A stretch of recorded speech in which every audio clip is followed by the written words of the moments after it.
महत्वपूर्ण प्रेस वार्ता में आप सभी का हार्दिक अभिनंदन, स्वागत और आपका आभार कि आपने अपना समय निकाला और आप इस इवेंट को कवर करने के लिए आप हमारे बीच में मौजूद हैं। हिमाचल प्रदेश के राजनीतिक इतिहास में पहली मर्तबा कोई एक पार्टी जो है वो पूरे के पूरे 68 कॉन्स्टिट्यूंसीज में इलेक्शन लड़ रही है। राजनीतिक इतिहास में हिमाचल के आज तक ऐसा कभी नहीं हुआ। इससे पहले भी गठबंधन या प्री पोल अलायंस के तहत जो है वो पार्टियां चुनाव लड़ती रही हैं, लेकिन इस बात ये पहली मर्तबा है कि कोई एक पार्टी जिसकी 2 राज्यों में बहुत ही प्रचंड बहुमत के साथ सरकारें बनी है, आज वो पार्टी जो है वो हिमाचल में पूरे दमखम के साथ जो है वो चुनाव मैदान में उतर चुकी है। कांगड़ा विधानसभा की बात कर ली जाए तो आम आदमी पार्टी ने एक बहुत ही कर्मठ, एक कट्टर ईमानदार समाज सेवी कांगड़ा से आदरणीय श्री राजकुमार जायसवाल जी को पार्टी का प्रत्याशी घोषित किया हुआ है और ये कांगड़ा विधानसभा का प्रतिनिधित्व करने के लिए इनको चुनाव मैदान में उतारा है। आज की प्रेस वार्ता को संबोधित करने के लिए मैं कांगड़ा विधानसभा के आम आदमी पार्टी के प्रत्याशी आदरणीय श्री राजकुमार जायसवाल जी को आमंत्रित करूं। इससे पहले मैं आपको अपने साथ बैठे हुए सभी साथियों का आपको मैं परिचय करा दूं। हमारे बीच में मौजूद हैं आम आदमी पार्टी युवा विंग के अध्यक्ष श्री अनूप पटियाल जी, और साथ में हमारे कांगड़ा के संगठन मंत्री दिनेश चौधरी जी, साथ में संगठन मंत्री बालकृष्ण डोगरा जी और भुवनेश्वर मनकोटी ये भी संगठन मंत्री हैं। तो मैं अब राजकुमार जायसवाल जी से आग्रह करता हूं कि आप सबको अपने शुरुआती वक्तव्य से संबोधित करें और आपके प्रश्नों का जवाब भी ये आपको दें। धन्यवाद। सबसे पहले तो आदरणीय यहाँ पत्रकार बंधुओं का मैं हार्दिक अभिनंदन करता हूँ, हार्दिक स्वागत करता हूँ कि जिन्होंने अपना कीमती समय निकाल करके मुझ जैसे एक गरीब और आम आदमी पार्टी के लिए समय निकाला, उसके लिए मैं सदा आपका ऋणी रहूँगा जनाब। सबसे पहले तो मैं धन्यवाद करता हूँ आदरणीय श्री केजरीवाल साहब जी का कि जिन्होंने मुझे आम आदमी पार्टी का प्रत्याशी बनाया है। मैं सभी नेतृत्व का धन्यवाद करता हूं। और सर, सबसे पहले तो उन्होंने जो वायदे किए केजरीवाल साहब ने, उन्होंने जो भी आज तक वायदा किया वो पूरा किया। उन्होंने कहा था कि आम आदमी पार्टी सरकार बनने के बाद हम जो लाखों हमारे कर्मचारी भाई हैं उनको ओपीएस बहाल करेंगे। तो उन्होंने वो वायदा निभाते हुए थोड़े दिन पहले पंजाब सरकार ने, माननीय भगवंत सिंह जी मान जी की सरकार ने ओपीएस को लागू कर दिया, जिससे लाखों कर्मचारियों को उसका लाभ हुआ। और उन्होंने एक वायदा किया हुआ है कि जैसे ही आम आदमी पार्टी की हिमाचल में सरकार बनेगी तो तत्काल ओपीएस को लागू कर दिया जाएगा। ये उन्होंने वायदा किया और उन्होंने वहां निभाया। और केजरीवाल साहब ने शिक्षा के क्षेत्र में जो क्रांति लाई है, आज तक वो कोई भी राजनीतिक या राष्ट्रीय पार्टी नहीं ला सकी। शिक्षा के क्षेत्र में उन्होंने स्कूलों को मॉडल बना दिया है। हर बच्चा आज दिल्ली में अच्छी शिक्षा ग्रहण कर रहा है जो गवर्नमेंट स्कूलों में मिल रही है नाप शिक्षा। और वही उसका अनुसरण करते हुए पंजाब सरकार ने भी स्कूलों की दशा जो वो सुधारनी चालू कर दी और काफ़ी हद तक दशा उन्होंने सुधार दी है। और उसके बाद केजरीवाल साहब ने जो हेल्थ पे एक क्रांति लाई हुई, यहाँ पर मोहल्ला क्लिनिक बनाए हुए हैं, वो उन्होंने वायदा किया था कि पंजाब में सरकार बनेगी वहाँ भी देंगे। और उन्होंने गारंटी दी है कि अगर वो सरकार हिमाचल में बनती है आम आदमी पार्टी की, तो वहाँ भी एक शिक्षा के क्षेत्र में और स्वास्थ्य के क्षेत्र में क्रांति लाई जाएगी, जिसकी मिसाल पूरे हिंदुस्तान में होगी। और केजरीवाल साहब ने जो वायदा किया उन्होंने वायदा निभाया है। तो मैं केजरीवाल साहब का और भगवंत मान जी की सरकार का धन्यवाद करता हूं कि उन्होंने जो वायदा किया युवाओं के लिए, उन्होंने और कहा कि हम हर युवा को आने पर, सरकार आने पर, पंजाब में उन्होंने आते ही नौकरियां दी। जो 20-20, 25-25 साल से लोग लगे हुए थे बेचारे डेली बेस पर, उनको आते ही उन्होंने रेगुलर कर दिया और उसके बाद उन्होंने काफ़ी नौकरियां दी हैं। जो उन्होंने वायदा किया वो निभाया।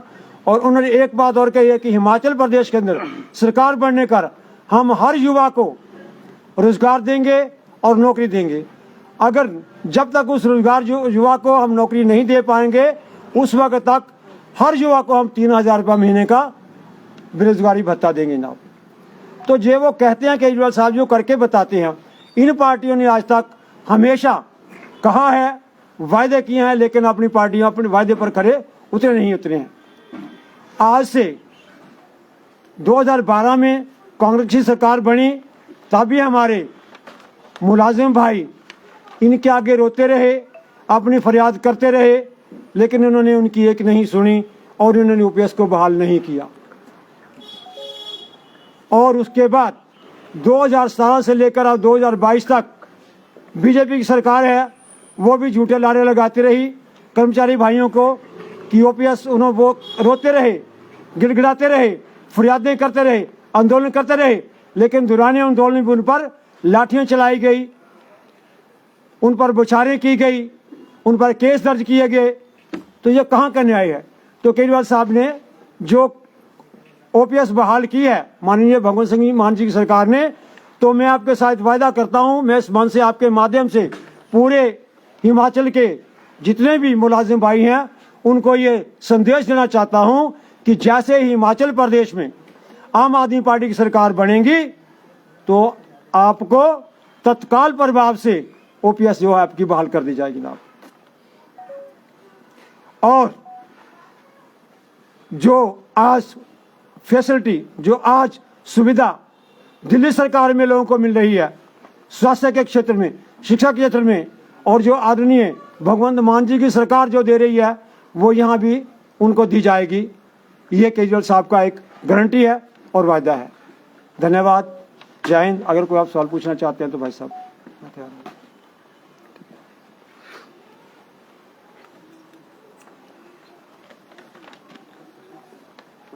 जी, कोई प्रश्न?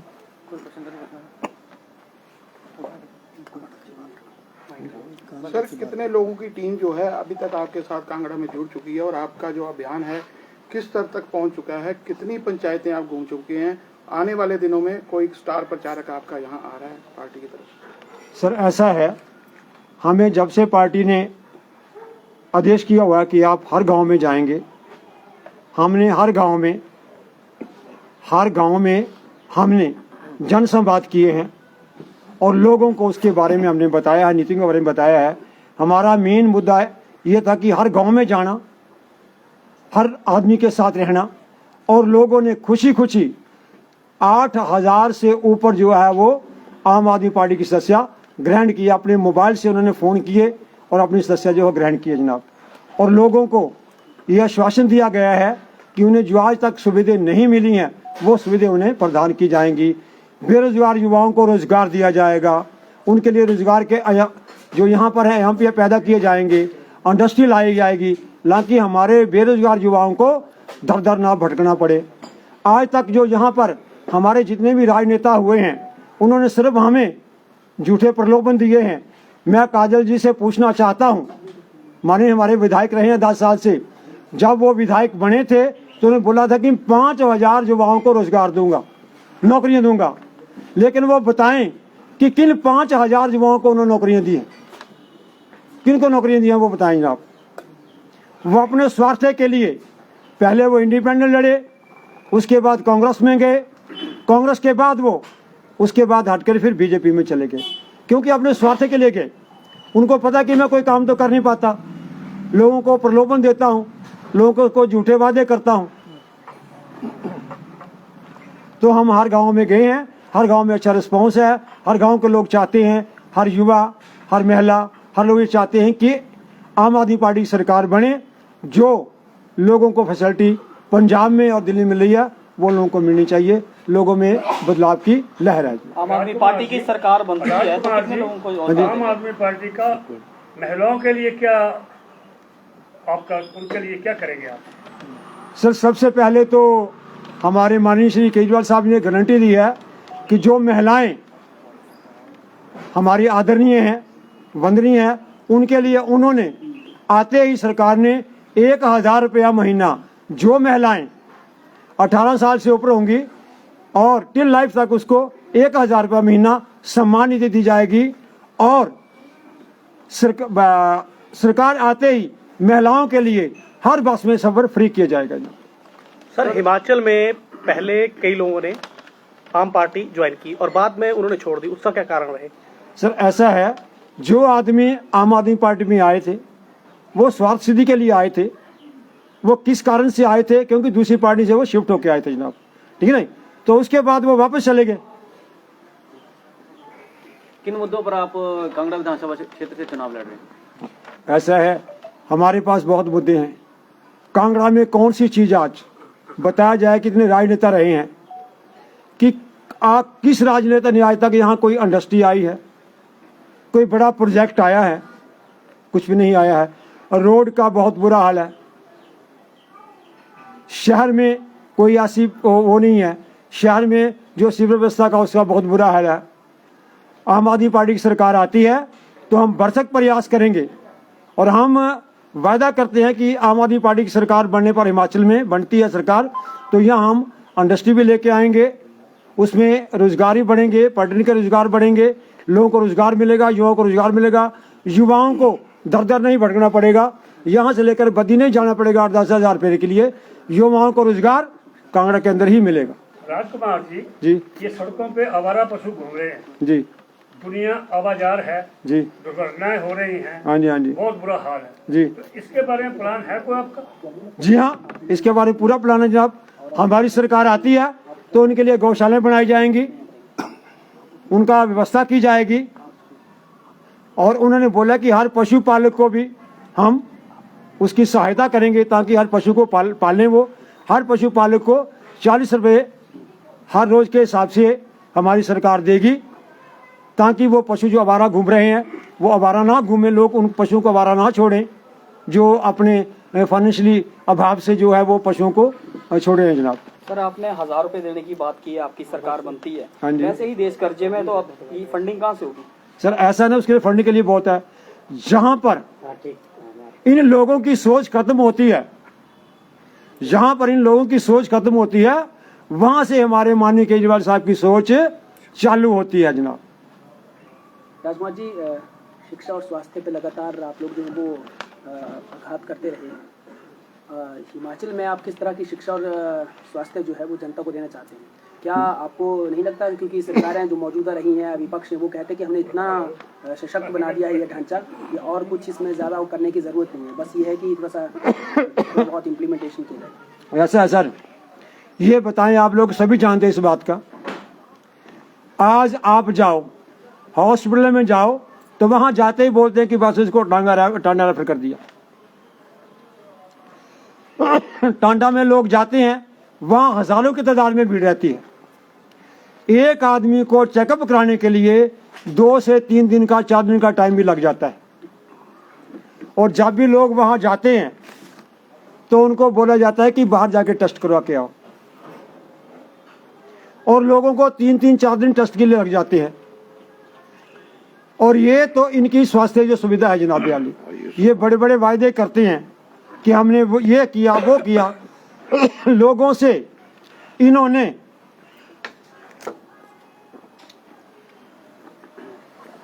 एक वायदा किया था कि हर हिमकेयर कार्ड बनाए, आयुष्मान कार्ड बनाए, जिसपे ये वायदा किया गया कि हर परिवार के 5 आदमियों को 5 लाख का इलाज जो है वो फ्री दिया जाएगा। लोगों से 1100 से 1150 रुपये लिया गया।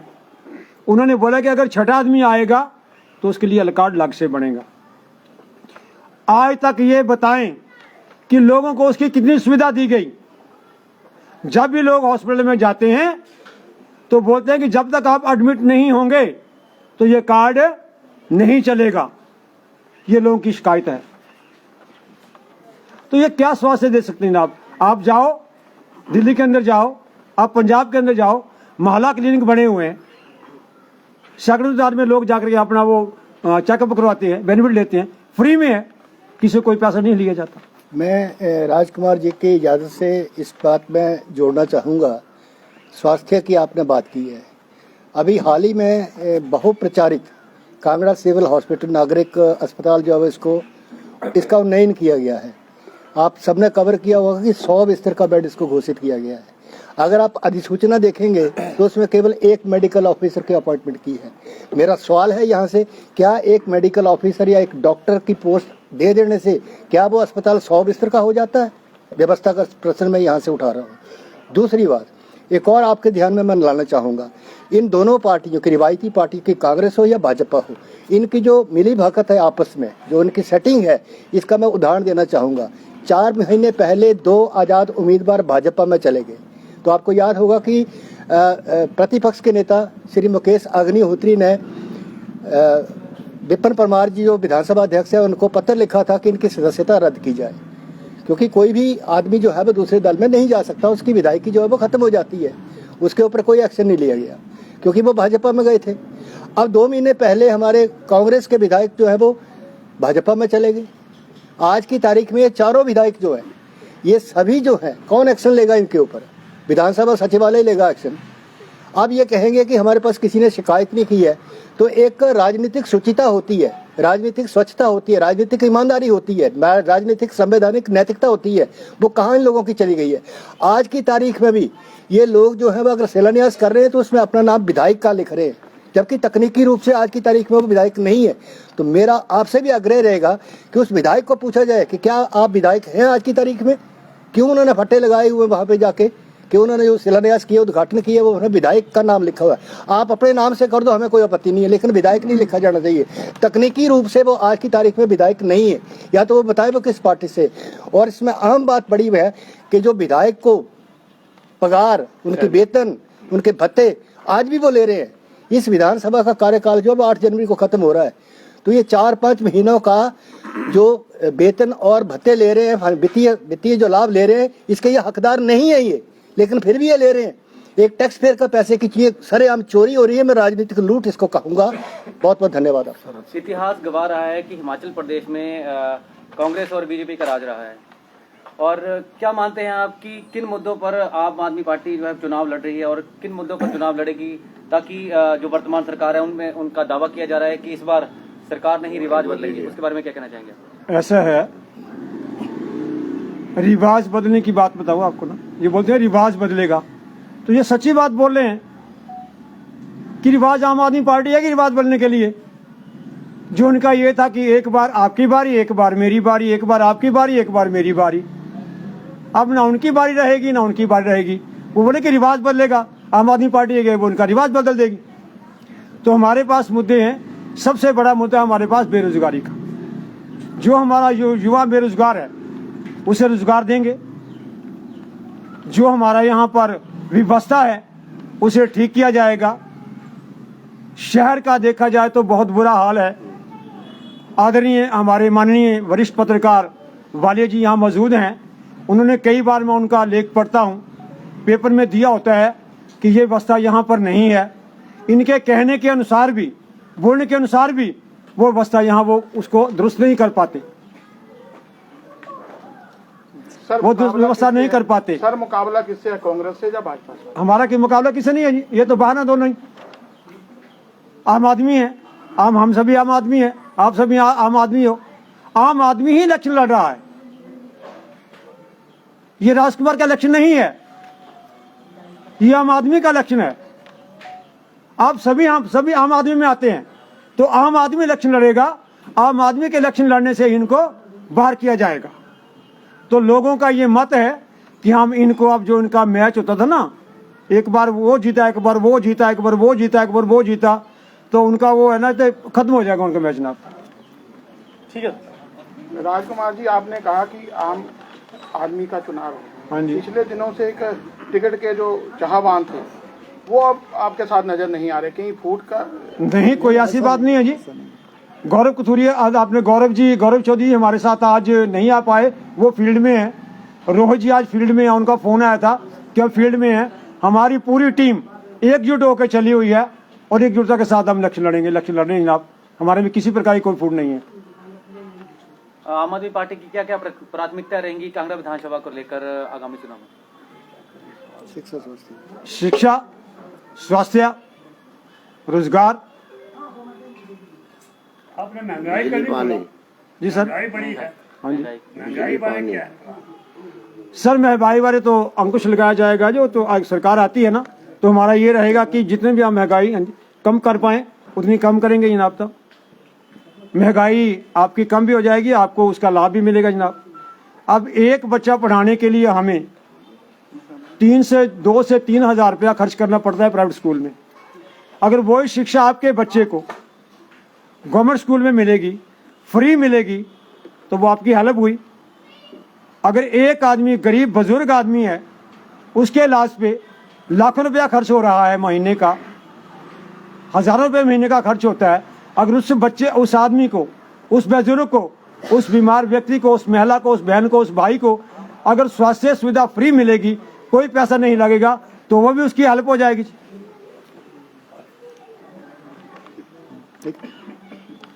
बहुत बहुत धन्यवाद। धन्यवाद। और कुछ? धन्यवाद जी आपका। धन्यवाद।